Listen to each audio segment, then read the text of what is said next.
जय हिंद दोस्तों, क्या हाल है। आज सुबह जब मैं पढ़ा रहा था तो एक मुस्लिम समुदाय की लड़की ने मुझसे एक अजीब गरीब सवाल पूछ लिया। उसने कहा कि सर, आज़ादी के 70 साल हो गए हैं पर आज तक कोई भी मुसलमान प्रधानमंत्री नहीं बना। क्या संविधान में ऐसा प्रावधान है? जो लोग कहते रहते हैं, क्या संविधान में ऐसा प्रावधान है कि मुसलमान भारत का प्रधानमंत्री नहीं बन सकता? तब मुझे लगा कि ये प्रश्न सिर्फ उस मुस्लिम लड़की का नहीं है, हर उस अल्पसंख्यक समुदाय का है जिस समुदाय से आज तक कोई भी प्रधानमंत्री नहीं बना है। और लोगों के मन में भ्रम है कि ऐसा संवैधानिक है कि कोई मुसलमान प्रधानमंत्री नहीं बनेगा। संविधान में कहीं पे लिखा हुआ है। कई बार लोगों के फ़ोन भी आए कि वकील साहब, क्या ऐसा है कि कोई भी भारतीय मुसलमान, भारतीय नागरिक मुसलमान वो भारत का प्रधानमंत्री नहीं बनेगा? समझाया उन्हें।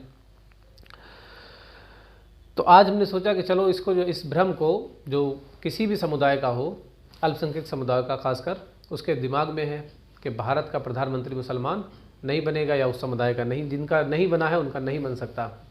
तो इस भ्रम को आज दूर करते हैं। तो चलिए, तो पहले तो हम लोग भारत के बारे में देख लेते हैं कि भारत के संविधान के अंतर्गत क्या क्या चीज़ें हैं।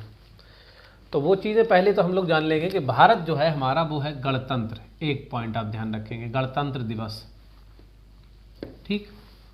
दूसरा, भारत है लोकतंत्र।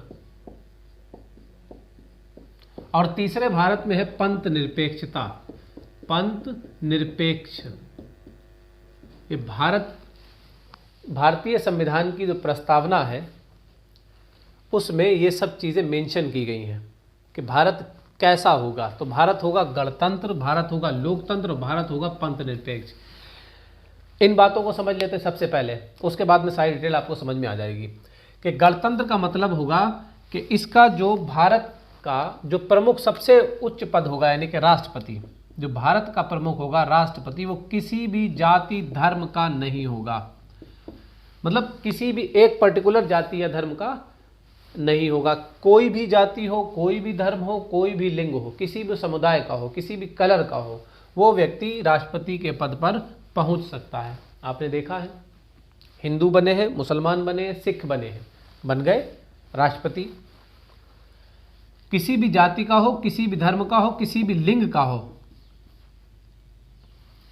प्रतिभा पाटिल राष्ट्रपति बनी, महिला थी। तो ये तो हो गया राष्ट्रपति, यानी कि गणतंत्र, कि हमारा जो राष्ट्र का मुखिया होगा वो किसी भी जाति धर्म या लिंग का हो सकता है। अब आप ध्यान रखें, ब्रिटेन में, जिसके हम लोग संसदीय प्रणाली का प्रारूप अपनाए हुए हैं, ब्रिटेन में क्या होता है कि यहाँ पर गणतंत्र नहीं है। ब्रिटेन में गणतंत्र नहीं है। क्यों नहीं है? क्योंकि ब्रिटेन का जो प्रमुख होता है वो वहाँ का राजा या फिर रानी होगा। ब्रिटेन राज्य का प्रमुख राजा या रानी होगा। और आपको मालूम है, राजा या रानी कोई भी व्यक्ति नहीं बन सकता। जो इनके परिवार के व्यक्ति हैं वही राजा या रानी बनेंगे। तो ब्रिटेन में गणतंत्र नहीं है। अपने यहाँ भारत में गणतंत्र है। दूसरा, लोकतंत्र। लोकतंत्र मतलब किसी भी व्यक्ति को कोई भी पार्टी बना ले, कहीं से भी चुनाव लड़ दे, कुछ भी काम जो उसके समझ में हो वो कर सकता है, कमाई धमाई भी और चुनाव से संबंधित भी, किसी भी पद तक, या कोई भी पार्टी ज्वाइन करे, कोई पार्टी छोड़ दे, कोई पार्टी बना ले, यह होता है लोकतंत्र। तो भारत में लोकतंत्र है। अब बात करेंगे, भारत हमारा जनसंख्या के अनुसार दूसरा सबसे बड़ा देश है। पहला सबसे बड़ा देश है चीन। अब ध्यान रखेंगे, चीन में लोकतंत्र नहीं है। बात थोड़ी सी अटपटी लगेगी आपको, लेकिन चीन में लोकतंत्र नहीं है। क्यों नहीं है? क्योंकि चीन में सिर्फ एक दल की ही पार्टी वहाँ पर सारा काम देखती है। मतलब वहाँ पर एक पार्टी है सिर्फ चीन में। चीन में लोकतंत्र नहीं है, बस एक ही पार्टी वहाँ पर चलती है। अब बात आएगी पंथ निरपेक्षता की। पंथ निरपेक्ष, इसी को हम लोग मोटा मोटी कह लेते हैं धर्म निरपेक्ष। यानी कि भारत में, या भारत का कोई भी राष्ट्रीय धर्म नहीं है। इसको इस तरह से भी कह सकते हैं कि भारत में किसी भी धर्म के साथ कोई भी भेदभाव नहीं किया जाएगा। ना तो किसी को बढ़ावा दिया जाएगा और ना किसी को घटाया जाएगा। जैसे कि भारत के साथ में ही, या भारत के ही जो दो छोटे बेटे मान लीजिए, एक पाकिस्तान और एक बांग्लादेश, ये दोनों भारत। पाकिस्तान का अपना धर्म है इस्लाम, बांग्लादेश का अपना एक धर्म है इस्लाम, मतलब ये यहाँ पर राष्ट्रीय धर्म का इन्हें दर्जा दिया गया है, राष्ट्रीय धर्म इस्लाम, राष्ट्रीय धर्म इस्लाम। लेकिन भारत, इसलिए तो कहा जाता है सारे जहाँ से अच्छा हिंदुस्तान हमारा। भारत का कोई भी राष्ट्रीय धर्म नहीं है, मतलब यहाँ पे किसी भी धर्म के साथ कोई भेदभाव नहीं होगा। अब जैसे यहाँ पर भेदभाव किया जाएगा, जब राष्ट्रीय धर्म इस्लाम है तो बाकी धर्मों के साथ भेदभाव किया जाएगा। ठीक वैसे ही जैसे कि मान लेते हैं कि भारत का राष्ट्रीय पक्षी है मोर, आप कौवे को मार दो, कबूतर को मार दो और मोर को मार दो या नुकसान पहुंचा दो, तो कौवा कबूतर के लिए आपको कोई सजा नहीं, मोर मारने के लिए, मोर को नुकसान पहुंचाने के लिए आपको सजा होगी और मोर को बढ़ोतरी के लिए सरकार काम करेगी। ऐसा ही सेम यहाँ पर भी है कि यहाँ पर इस्लाम है, क्या धर्म है, यहाँ पर भी इस्लाम राष्ट्रीय धर्म है। भारत में कोई भी राष्ट्रीय धर्म नहीं है, तो हर जो भी काम किया जाता है सारे धर्मों के लिए समान तरह से किए जाते हैं। ये तो हो गई भारत की बात, यानी कि भारत में जाति धर्म के अनुसार कहीं पर भी किसी भी क्षेत्र में भेदभाव नहीं किया जाएगा, ऐसा संवैधानिक प्रावधान है। संवैधानिक प्रावधान क्या किया गया है कि भारत में किसी भी जाति धर्म के साथ किसी भी तरह से कोई भी भेदभाव नहीं किया जाएगा। भारत में किसी भी धर्म के साथ कोई भी भेदभाव नहीं किया जाएगा। धार्मिक राजनीति भारत में नहीं होती है, ध्यान रखेंगे, भारत में किसी भी तरह की धार्मिक राजनीति नहीं होती है। विविधता में एकता ही भारत की क्या है, पहचान है। विविधता में एकता, ये भारत की पहचान है। बहुत छोटा सा एग्जाम्पल हम आपको देंगे। हमारे इंस्टीट्यूट में जो बच्चे आते हैं हिंदू समुदाय से, वो हमें सलाम कर लेते हैं, हम उनका जवाब भी देते हैं। और हम वैसे तो गुरु ना तो हिंदू होता है ना मुसलमान, लेकिन गुरु तो गुरु है। फिर भी जो गुरु हमारे हिंदू समुदाय के थे उनसे आज भी हम, और तब भी जब पढ़ा करते थे स्कूल डेज में, नमस्ते किया करते, तो आज भी नमस्ते किया करते हैं। तो ये सम्मान है, यही तो विविधता में एकता है, खूबसूरती है भारत की।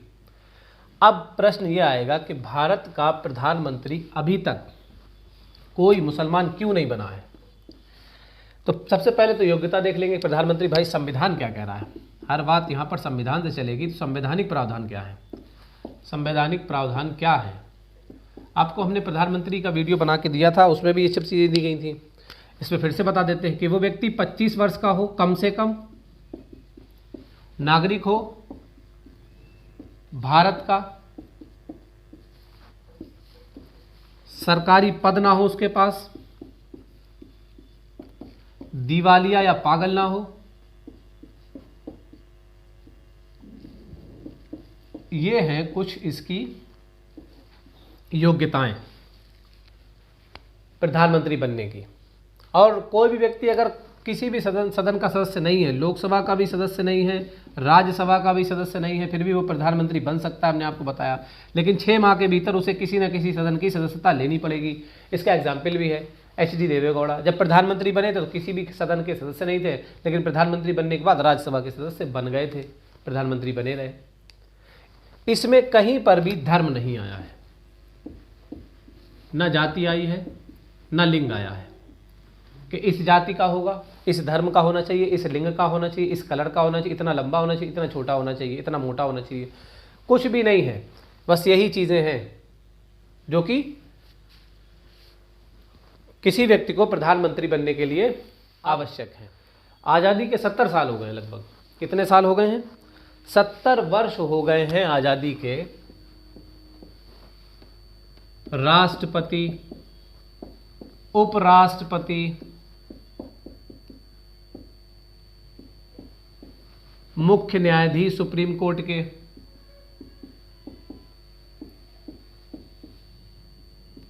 मुख्य चुनाव आयुक्त,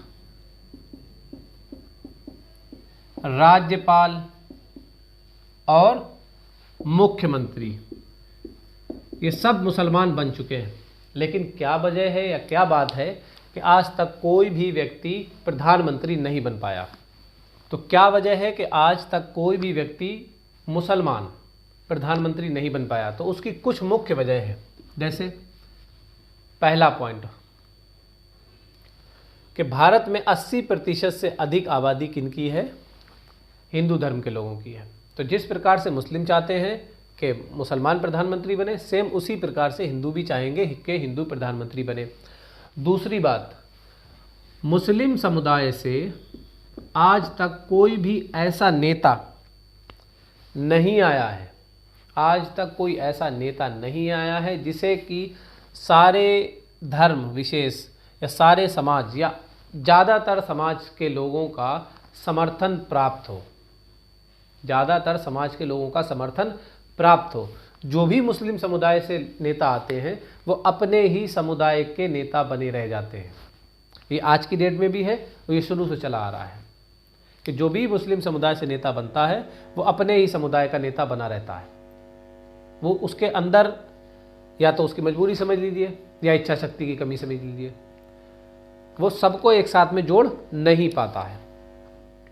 और अब अगर आगे कोई भी मुस्लिम प्रधानमंत्री बनेगा तो वो इसलिए प्रधानमंत्री नहीं बनेगा कि वो मुस्लिम है या वो मुसलमान है, वो इसलिए प्रधानमंत्री बनेगा कि उसे या उसकी पार्टी को भारत में बहुमत प्राप्त है या उससे या उसकी पार्टी को और पार्टियों का सहयोग प्राप्त है और उसमें इतनी योग्यता है कि वो भारत का प्रधानमंत्री बने। संविधान में कहीं पर भी ये मेंशन नहीं किया गया है कि कोई भी मुसलमान व्यक्ति भारत का प्रधानमंत्री नहीं बनेगा या किसी भी समुदाय का व्यक्ति प्रधानमंत्री बनेगा कि नहीं बनेगा, इससे संविधान को कोई भी लेना देना नहीं है। जिसमें जैसी काबिलियत होगी उसको उसके अनुसार पद दिया जाएगा। दूसरी बात ये भी ध्यान रखें कि जिसमें हर योग्य व्यक्ति अपनी मंजिल तक नहीं पहुंच पाता है, सारे योग्य व्यक्ति को उनके अनुसार पद नहीं मिल पाता है और कुछ ऐसे भी व्यक्ति होते हैं जिनको कि पद मिल जाता है लेकिन योग्यता नहीं होती है। ऐसा कई क्षेत्रों में हुआ है, कई पदों पे ऐसा हो चुका है। तो आप ध्यान रखें कि संविधान के अनुसार तो ऐसा कहीं पे भी नहीं है कि मुसलमान भारत का प्रधानमंत्री नहीं बनेगा। आपके पास योग्यता हो, आपके पास समर्थन हो, आपकी पार्टी इतनी बड़ी हो तो आप जाकर के भारत के प्रधानमंत्री बन सकते हो, कोई भी आपको रोकने वाला नहीं है। अब तो आपके बात समझ में आ गई होगी, आशा करता हूँ। धन्यवाद।